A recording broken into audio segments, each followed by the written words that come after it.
Hello. Thanks. Thanks a lot. Appreciate it. Thanks for the like.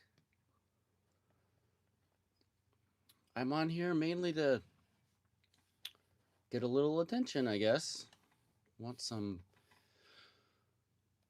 I'd like to bring attention to some arrangements that I've made. Sorry, I'm a little sick, but I really wanted to get on. So I have a lozenge in my mouth, but this is. Excuse me. This is Lied ohne Worte by Mendelssohn. Um, this is translated to song, singular without words. And Mendelssohn wrote this for cello and piano originally.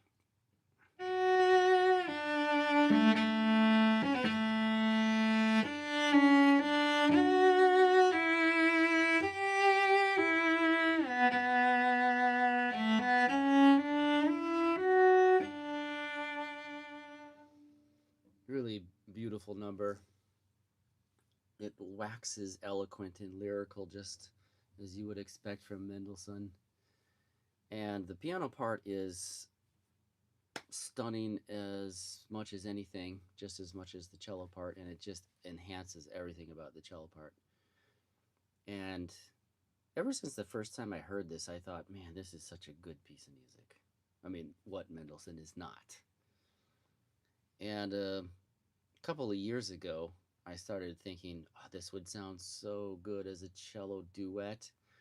Is there any way to distill the piano part down into a single cello part? And that's what I was playing when I think most of you joined.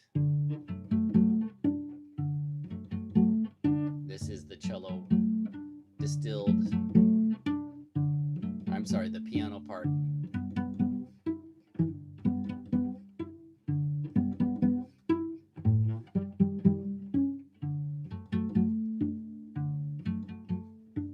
So it has notes missing, but I think that the essence of the part is delivered. And my whole goal was to be able to do just that. So I hope that some people will take a look at that. I've left um, 3 different links in the description. One is to Sheet Music Plus, one is to musescore.org, and the last one is to my own Patreon. And you can purchase the scores from any one of those. The benefit of being on the Patreon is that if you're a free member, you get to keep up a little bit with what I'm doing, because I'll make some posts and I'll add um, uh, arrangements and books, PDFs to my shop occasionally. Thanks for the second mic. I appreciate that. So, next, um, I've been teaching cello for a while, and anybody that's learned cello, anybody here that has learned cello?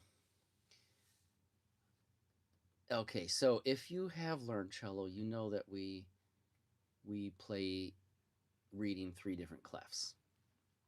We have the bass clef, which we start learning in, and we go to the tenor clef and then to the treble clef. And it is really um, a challenge, let's say. Okay, there was a prompt for a Q&A, and I'll just ask the question, see if I could get anybody to answer it. If you would, that'd be great.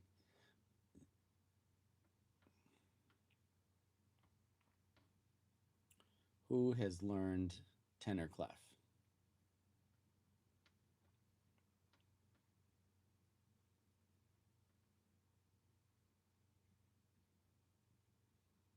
How do I?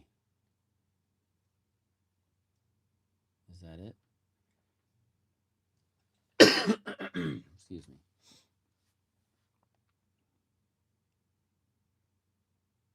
Okay, this is interesting. I'll keep it, I guess, just right there. Anyway, I'll leave it there till I get some. Ah, yes, I am extremely engaging, I know.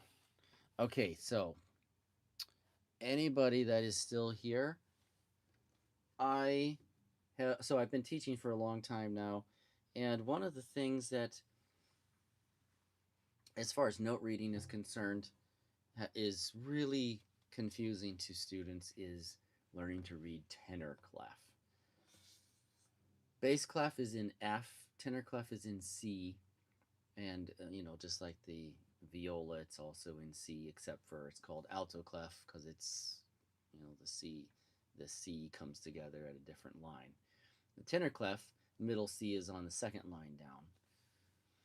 And I started thinking one day, what if I wrote a book that utilized pieces that everybody knows, and to some degree most cello players will have experienced in some way. If you're a Suzuki learner, purely a Suzuki learner, you won't have learned some of the pieces that I've included in here. Um, Here's the first one. Anybody who knows this piece? It's a little sarcastic, yes, but can you write an answer to it?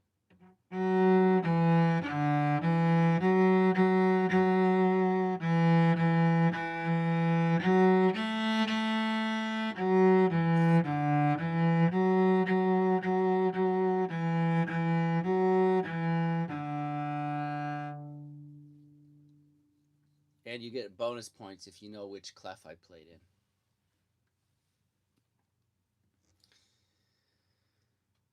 All right, so the point of this book is purely to show you incrementally, or kind of like nudge you into tenor clef note reading. I have written out, I think I've included 10 pieces. So the first 4 or 5 numbers are pieces that are in basically D major, or something that you learned early on, D major, G major, something like that. This is Mary Had a Little Lamb in D major, first written out in bass clef, which everyone is familiar with, and then I've written out exactly the same notes in tenor clef. The only difference is that the notes are written in tenor clef. That's it.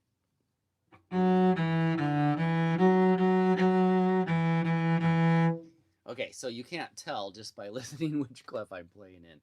That's obviously the case. However, what if we were to write it in A major?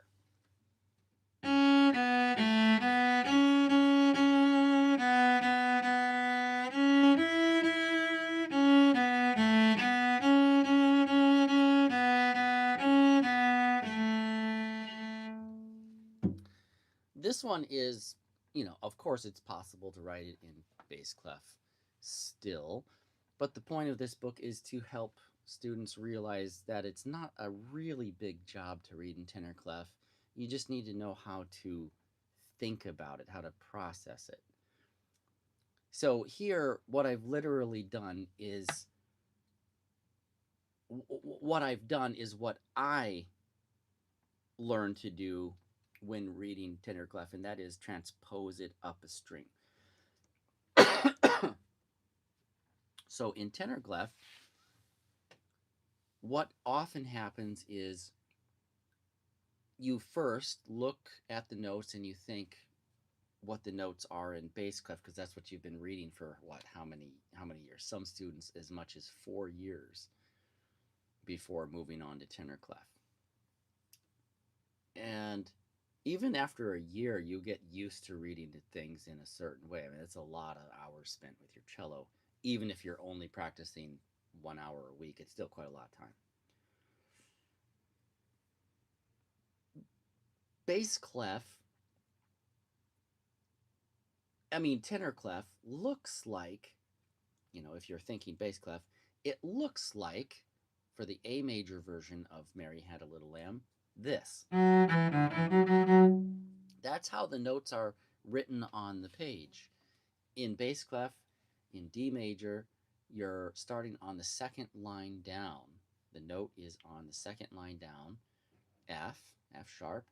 But in tenor clef, the note is still on the second line down, but it is up a fifth. So all you have to do is go up a string in this case. And that seems to be one of the more easy or the quicker ways to learn how to read in tenor clef.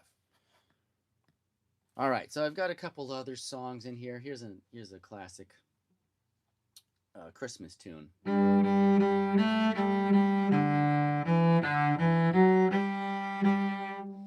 So I'm playing this in G major. That's first written in bass clef.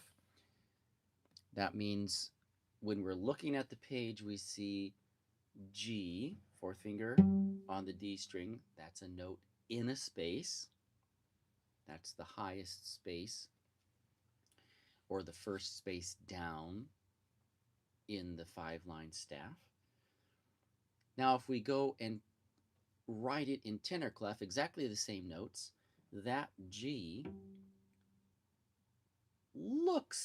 appears to be right here if you're thinking bass clef. But of course, we know now that in tenor clef, everything is transposed. You have to transpose it up a fifth if you're still thinking in bass clef terms. So even though it looks like here in the tenor clef, it's actually here, up 5 notes. 5 notes. So we'll play Good King Wenceslas in G major again, but reading from tenor clef, and of course,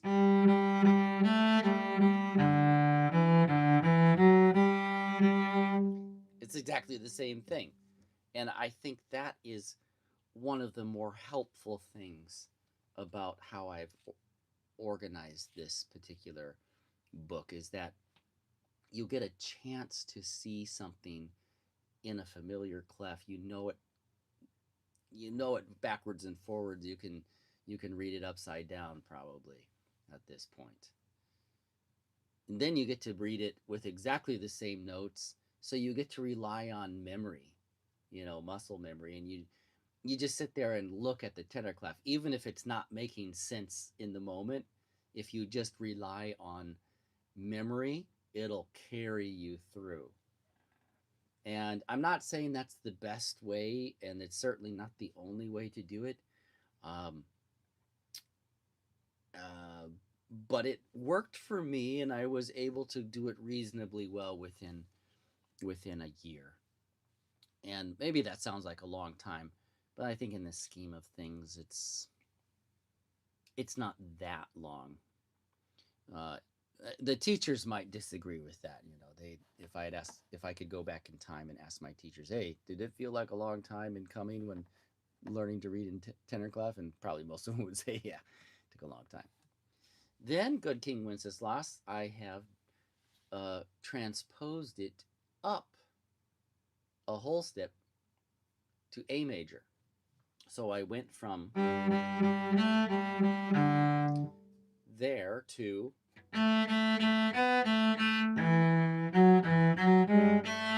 but here you have to really try for yourself to figure out what the notes are. Now you have to actually implement, if you need to, transposing. So again, in tenor clef, if you're thinking in terms of bass clef, which you are very familiar with, the note appears to be open D string, because it's written here in tenor clef, it's written on the middle line of the staff. So it's 3 lines down, exactly the middle. But remember, in tenor clef, you have to think a fifth higher if you're comparing everything to bass clef. So instead of here 1, 2, 3, 4, 5, we go up 5 notes, including the note in question, and that would make it in A, open A string.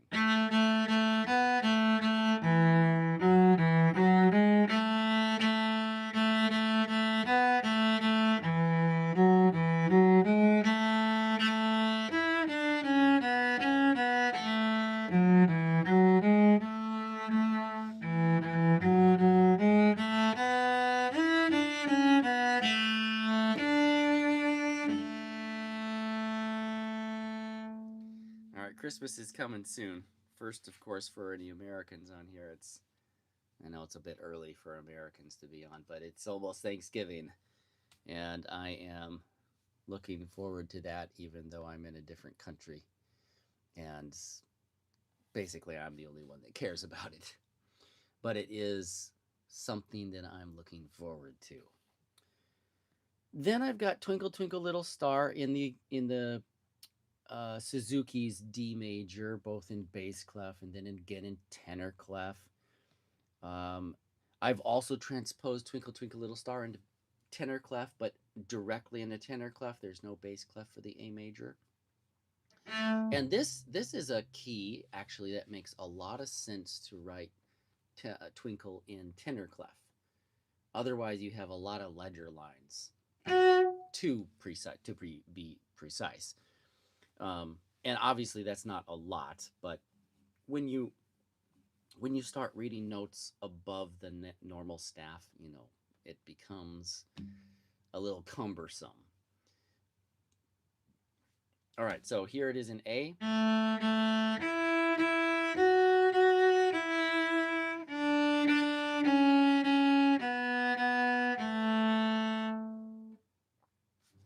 And we go on. Ode to Joy by Beethoven, the famous melody.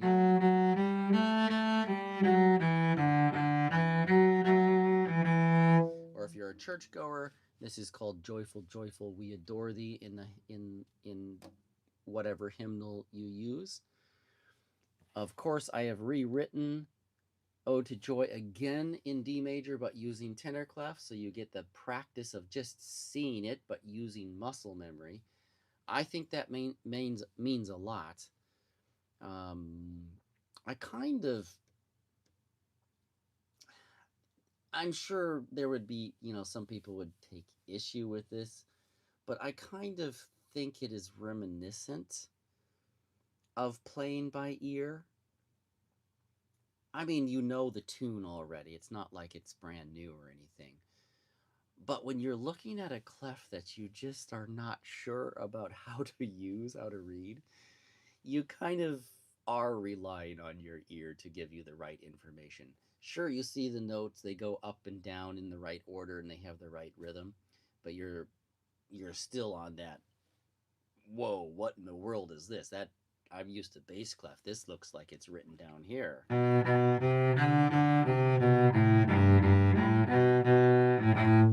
But in tenor clef, remember, think up 5 notes.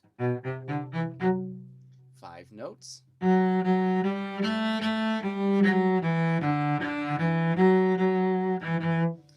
Good. So that was in D major. And again, I have transposed it up uh, directly into another key in tenor clef. So there's no practice period of reading it. You just get that instant practical application. Here's Ode to Joy in G major. So how far up have I gone? I started in D major and I went to G major. The starting note is the third of the key. Excuse me, I'm almost better, but this cough is like sticking with me. All right, so the third is the starting note, which means we've gone up a fourth.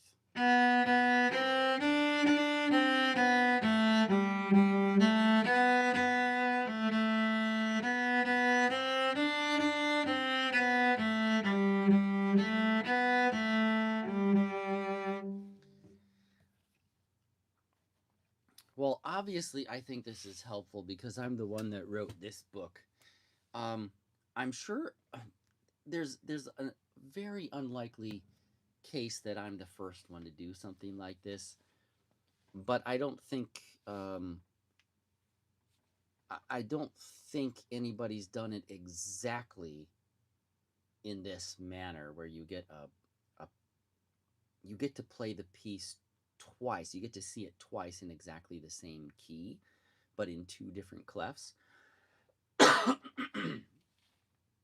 And then you get to practice the same piece but transposed up higher directly into tenor clef. And I think that is a very useful feature. And you get 10 pieces, or I should say, you get 5 pieces to do that in. The next is Lightly Rose. Suzuki students know this one, of course, in D major.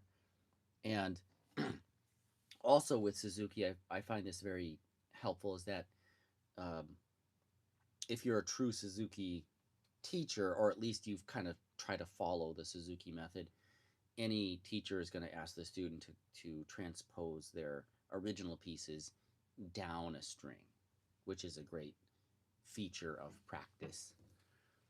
Now here, I'm asking the student, because we're practicing tenor clef and we use that for slightly higher notes, to transpose up. So instead of going down a fifth, we're going to go up either a fourth or a fifth. I've decided to do go up to G major, and it goes like this.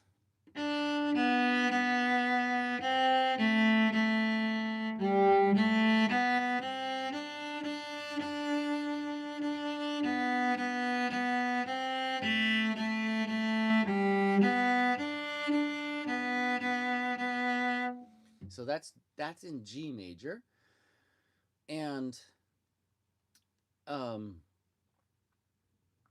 lost my train of thought. I think somebody said hi. Oh yes, hello. How are you? Yeah. I hope everybody's doing well. I'm here advertising my books, all my arrangements for cello. Right now I'm playing out of my familiar music in tenor clef book. So what I've done is I've gathered 10 relatively simple pieces. The first half of the book are quite simple, and anybody that's learned cello can play them very easily. If you've learned halfway through book 1 of Suzuki, you can play the first 7 or 8 pieces without any difficulty. Okay, and then starting in number 6, I do Are You Sleeping? But this time you get to practice it directly in tenor clef.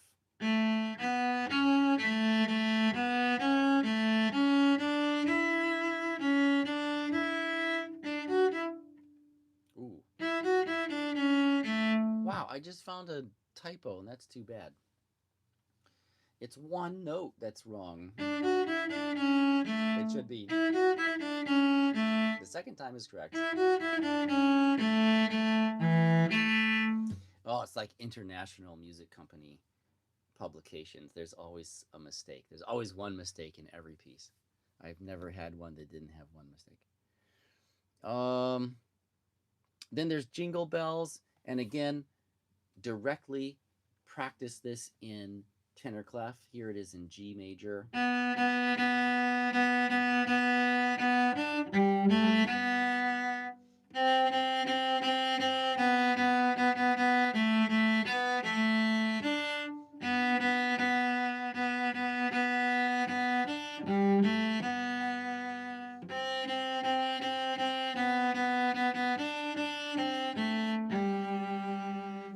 Okay, so that's only the chorus, but for good reason. The verse actually adds a little bit of complexity, and I didn't want that for this book, for the purposes of this book. And let's see, number 8 is a minuet, thought to be by Bach for many years, but apparently it's by a man named Christian Petzold. Then we have chorus from Judas Maccabeus by Handel, which is in G major. And number 10 is just an excerpt, just a tiny portion from the Humoresque by Dvorak.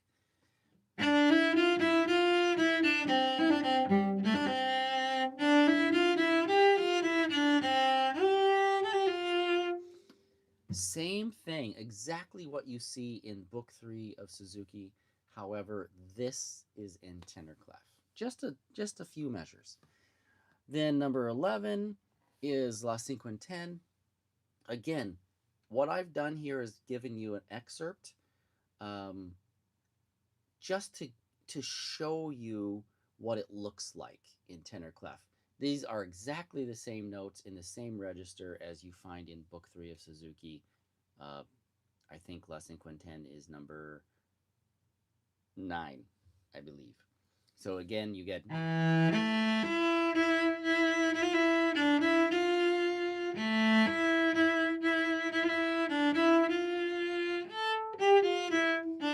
so on and so forth.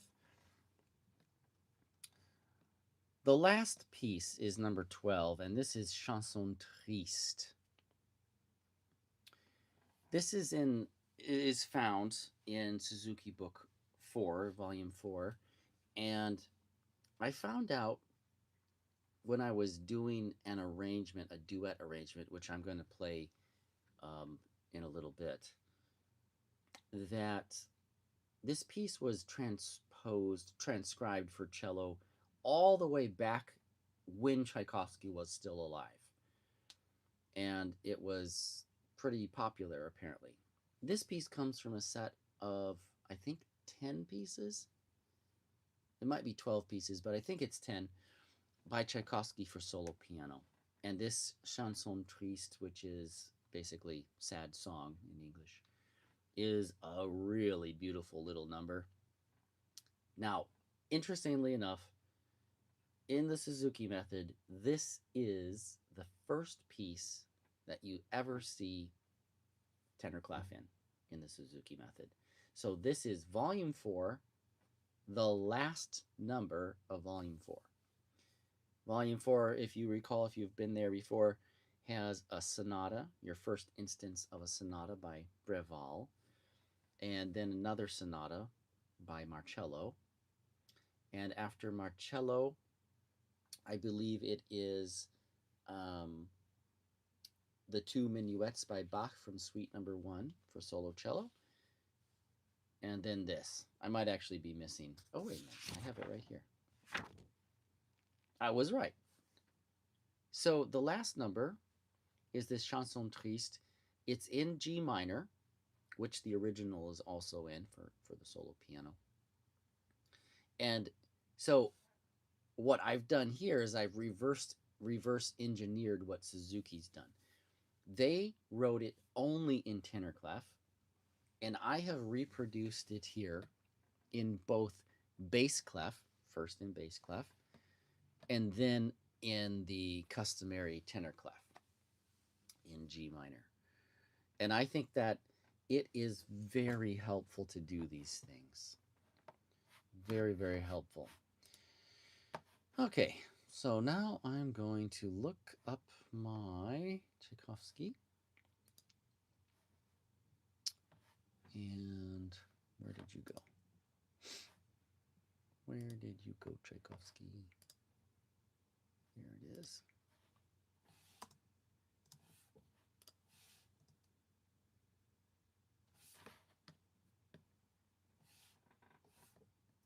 Yeah, that's it.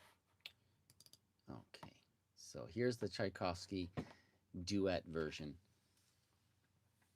And just like with Mendelssohn, the song without words, I did my best to, my goal actually was to distill, no, that was the wrong file.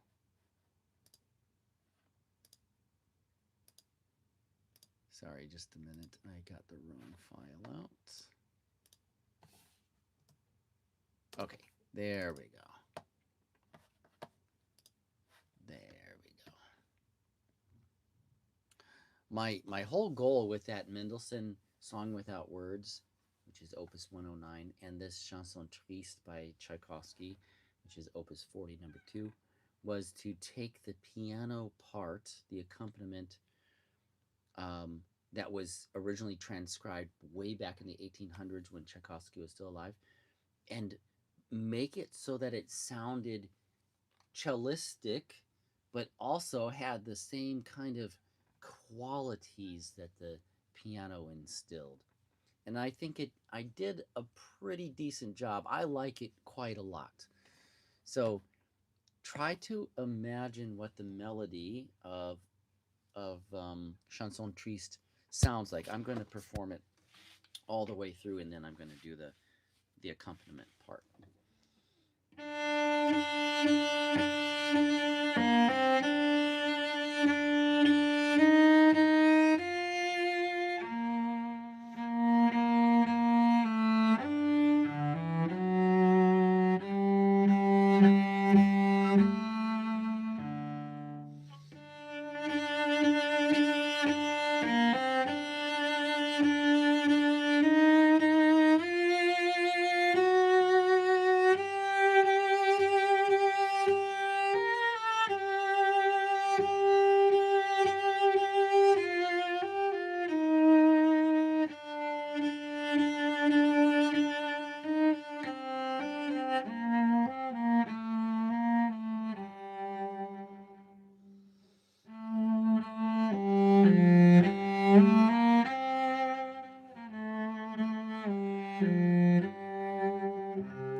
All right, Tchaikovsky melody.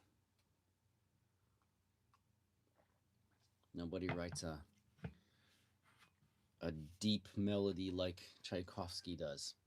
So I just had a thought about how to play this so that you can hear both parts at once, and hopefully that it's loud enough. I'm going to put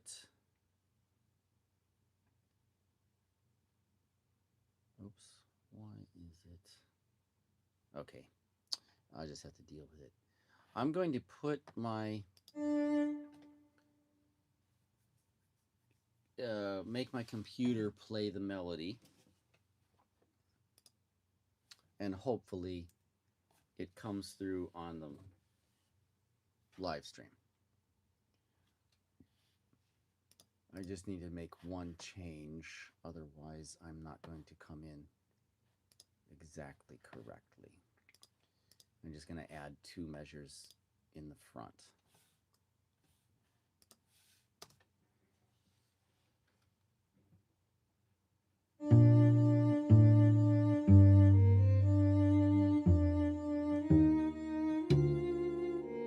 It's too fast. I think I never changed the tempo from when I was working on it. Oftentimes I will do that. I'll change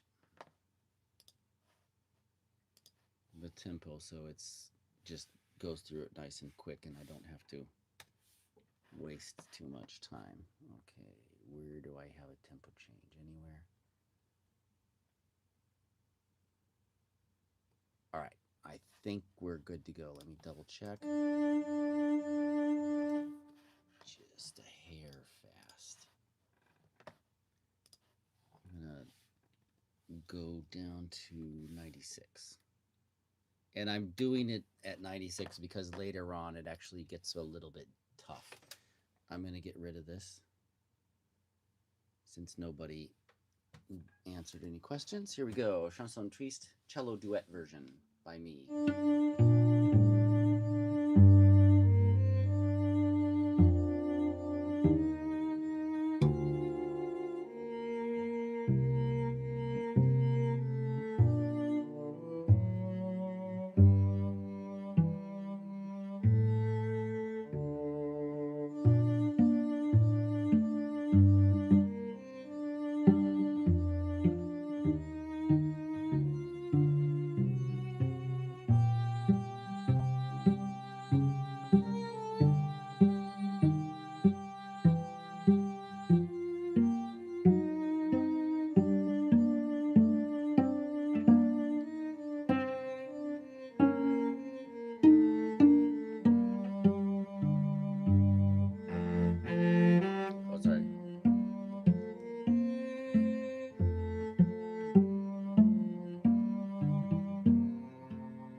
I don't know. What do you think about it?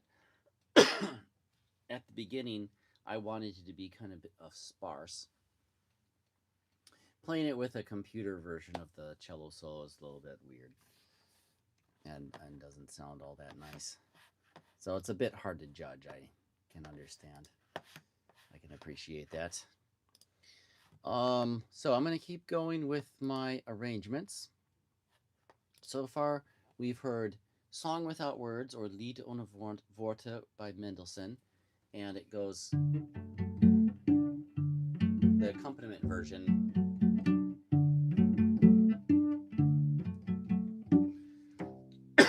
goes like that at the start. Now we go to my most recent endeavors, my most recent undertakings.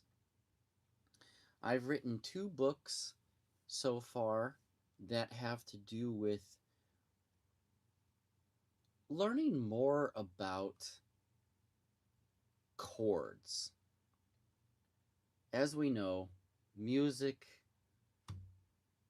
is almost nothing without chords. You can play a beautiful melody on its own, and it's beautiful in its own right.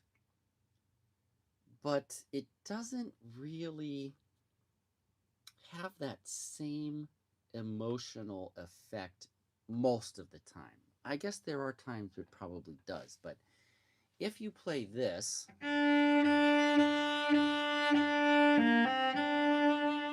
alone, it doesn't really have the same effect as if you are adding, uh, playing on the bottom of that, a G minor chord. So if you have um,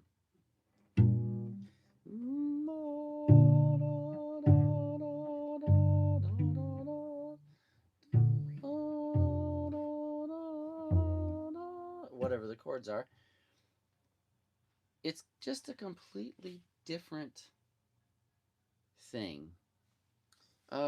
Just a minute, I'll be right back.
All right, hello.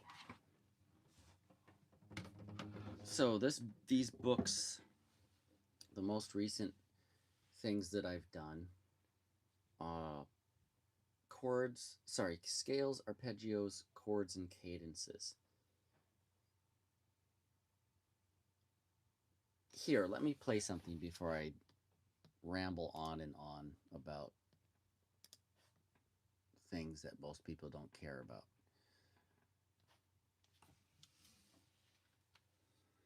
A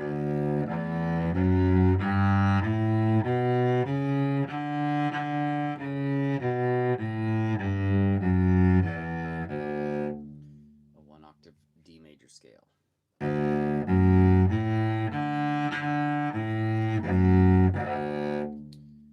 One octave arpeggio.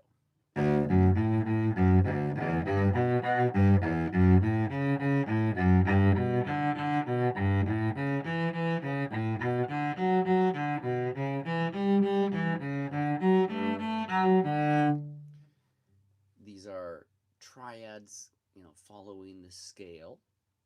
So I'm kind of playing scales in triads, but obviously they're arpeggiated, and I'll explain why later if you don't already know.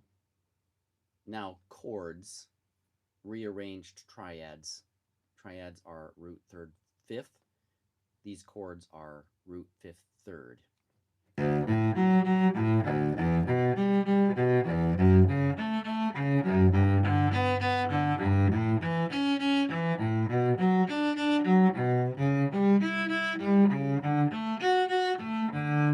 Now as chords.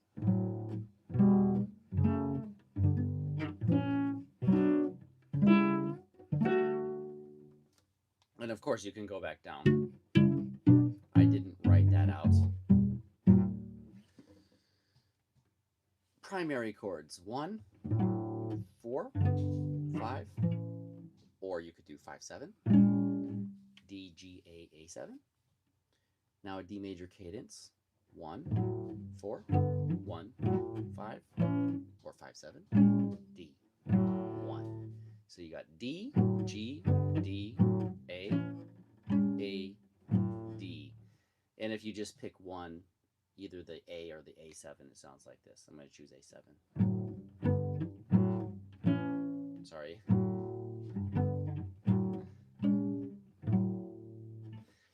Now, you might have also noticed that I have only been sticking to 3-note chords, or 3 notes of an arpeggio, and that's deliberate as well. Then the last thing on the page is a dominant 7th arpeggio in D major.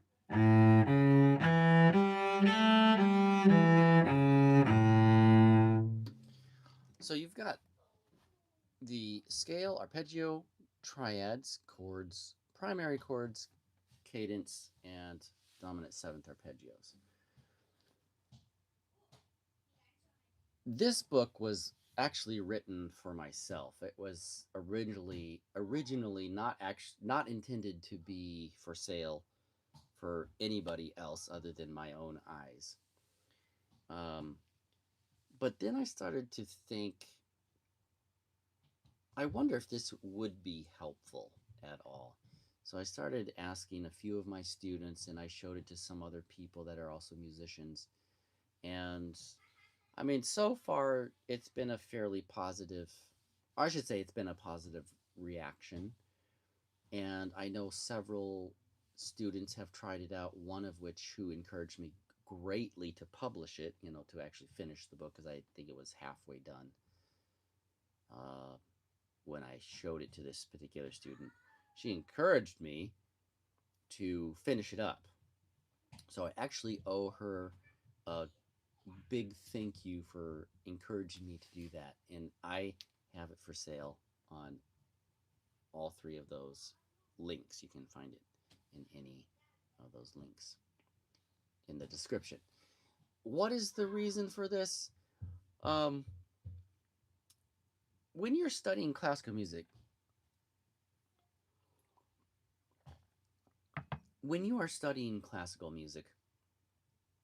and especially if you are not in some sort of pre-college program or a track toward being a serious musician, so that is to say, you're only taking weekly lessons, and for some of you, you might be involved in a school ensemble or like a youth orchestra, something like that. So you're not really doing that much extra for probably the vast majority of us. But if you're in a pre college program or some sort of specialized after school music program, then you might have something to do with music theory, um, uh, harmony, music history, um, stuff like that, where it's more than just learning how to play your instrument. Okay, so if you're only doing instrument once a week and you're practicing like between 38 minutes and 1 hour, let's say 5 days a week, because let's be real, most students are doing the bare minimum, and I was no different probably. Um, you can have just a very small amount of exposure to scales and arpeggios, and that's basically all you get for years and years. What you don't get in the normal scales is um, the knowledge of what a key actually entails. A key is more than just D major. So you heard me play the scale and the arpeggio. That's pretty limiting. Have you ever heard a piece that only uses a D major chord or a D major arpeggio? I suppose they exist, but it's pretty limiting, and I dare say even a bit boring for us to listen to. Maybe for children it's a lot easier to take it in and understand, or even real beginners who have no knowledge of music. So whatever age you are. What my book is attempting to do, and I think I've gotten it. I This has gone through quite a few revisions, and I have spent, actually I have no idea how many hours I've spent on this book. Certainly not less than 20 hours of just inputting notes and then thinking about how should it how should I do the thing that I'm thinking of. In the triads, of course, if we could, we would play these as chords, but we can't because most of these chords require us to play two notes on the same string, and obviously you're not going to sound two different pitches on the same string. That's physically limiting. So we practice the basic, or in a way, the lowest common denominator. Sorry, I just noticed one of my pieces of recording equipment is almost falling over. And cost too much to let fall over. So so when you're practicing scales and arpeggios, this is a great start. By the way, I'm not uh, putting this down at all because we need to practice those things. But I'm trying to think of a way to expand it to not only show us as cello players what it means to play in a certain key, but also that you can quite literally map out your fingerboard and you can find any notes in a really intuitive fashion. I know, even though intuitive really basically means you know how to do it without studying it, but it feels that way. This is the point, is that if you go through the, you know how you play scales and you just get kind of finger patterns, basic finger patterns for the, you get a feel for the key. Well, here you get a feel for the key in a deep, deep sense because you're not playing just a D major chord. You're actually playing all seven chords of the key. Every single key in tonal Western music has seven chords that are inherent in the key. That is, they're diatonic. They don't use any notes outside of the key. Um, and you can do that. You don't have to go outside of the key, and you can get 7 different chords. So you've got in the key of D, D major, E minor, F sharp minor, G major, A major, B minor, and the special one, C sharp diminished, which is neither major nor minor. And then you play them. Uh, you can play them as arpeggios or as chords. What I've noticed when I practiced this way, started practicing this way, and then I started thinking, wait a minute, I think I could write it down for myself, and it actually might be very useful for my students. It is the major keys and the minor keys all on one page, one octave. And that is deliberate because I don't want to make it confusing or voluminous in any way. It just needs to be the very basic, the crux of what we're trying to learn, the basic matter. And you can expand it. I could do another book that incorporates a second octave. But, I mean, let's face it, if you're going to play up a little bit higher, it's probably not going to be too much. A couple, there are chords up here, but not very often.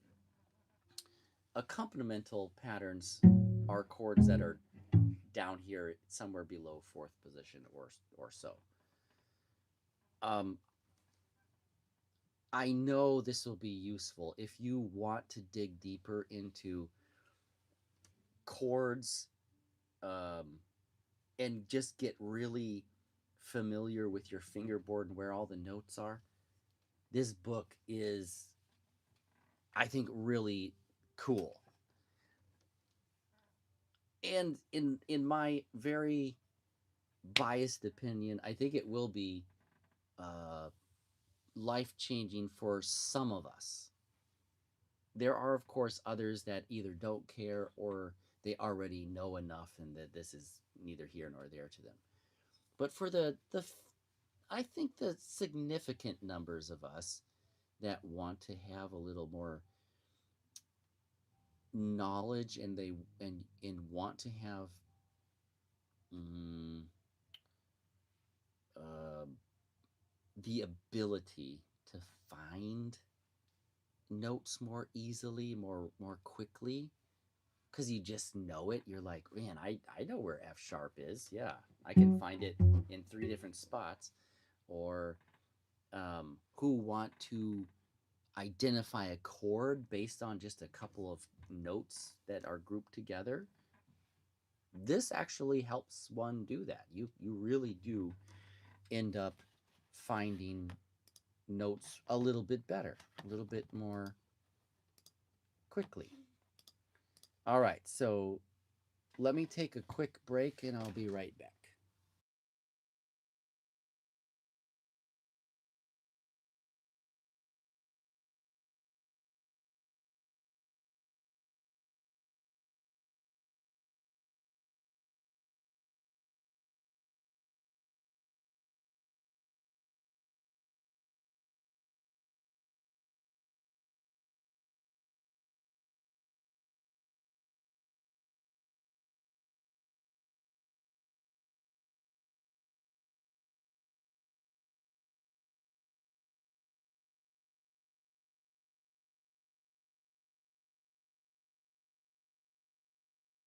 You're welcome. I'll close the door. Yes, please. Thank you.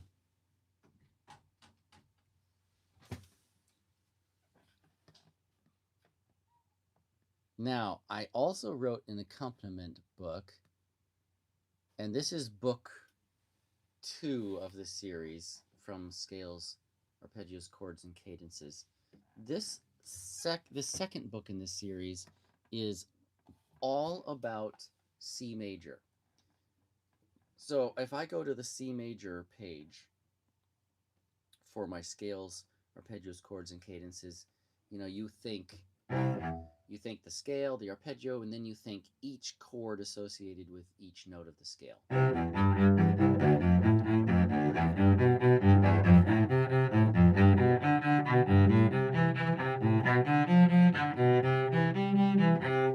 And also,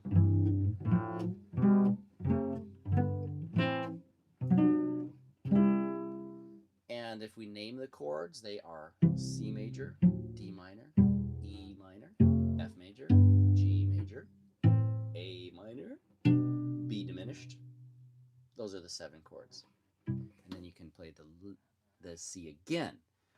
My book has 10 pieces in it. This is the practical application for when you learn the chords and the arpeggios. All 7 chords from the diatonic scale. Using only diatonic notes, you can build 7 different chords. I've tried my best to find music for the first half of the book, at least the first 5 pieces, that utilize only C major chords. So it's even though it may modulate into G, it does so quickly, or it's a folk tune where it doesn't modulate at all; it just stays in the same key.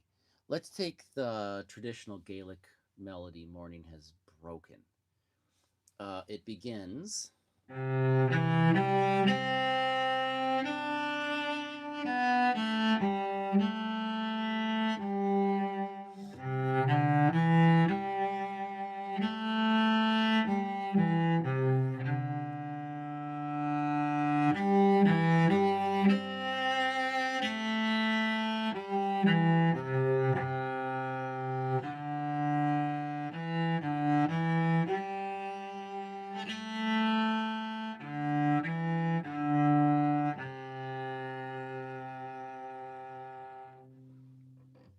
And of course, this is a folk tune. It's beautiful in its own right. But when you add harmony, it just expands the emotional palette quite a lot. And you can imagine many more things. You can visualize other uh, scenes. So you could do a couple of things here. You can you could play it as arpeggios. So I'm taking chords based on the chord analysis that I've done. And we've got C major for starters, then A minor for the second chord, D minor for the next chord, G major, A minor again, G, back to C.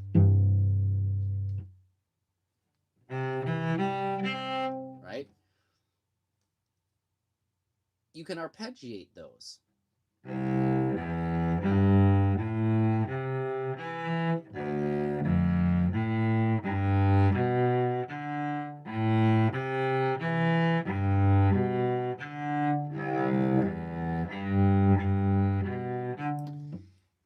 And thereby applying in a real life situation, in a real musical situation, chords. So it's not just a scale of, just like when you're practicing a scale, you're like, okay, how is this helping me? And then you get to a piece of music and you start seeing maybe snippets of scales. Or, and then later on, you get into a more advanced piece and you start seeing an entire octave of a scale. And you're like, oh, okay, yeah, that does make sense now. I'm glad that I practiced that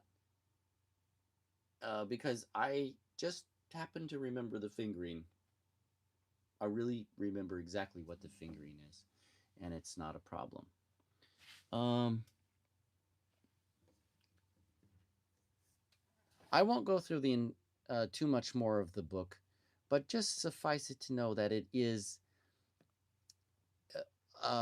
whatever accompaniment may have originally been in place for any of these melodies or any of these pieces is no longer there in my book. The whole purpose of this book is really to take the knowledge of finding chords from C major, the C major chord, D minor chord, E minor chord, so on, and using that knowledge to apply it. And that's what I've done. I've already applied that, and you are following suit. You're following what I've applied. But the difference is I have written the chord symbol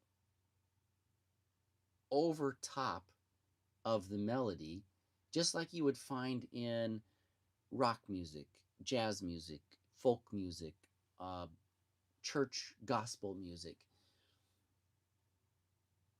You can ignore what I've written, what I've typed out, and you can make your own based on the chord symbols. Um, and it will all be hunky dory. It's gonna be just a great experience. Okay, I want to play something just for fun. Nobody's listening anyway. I know I'm just such an amazing, convincing fellow, very persuasive, so engaging. Not, never have been, probably never will be. But anyway, I'm trying. I really want to make some extra money by providing something of value. I I I really believe that these things have some value, and I would be, uh, I guess, remiss if I didn't say something to try and get people to know about what I've done to help others learn more about cello and about music. So please go and check out my um, excuse me, my websites, that the links that I provided. You'll certainly get some value out of it. All right, anybody know this piece?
Okay, well, I hope that at least one person gets something out of this.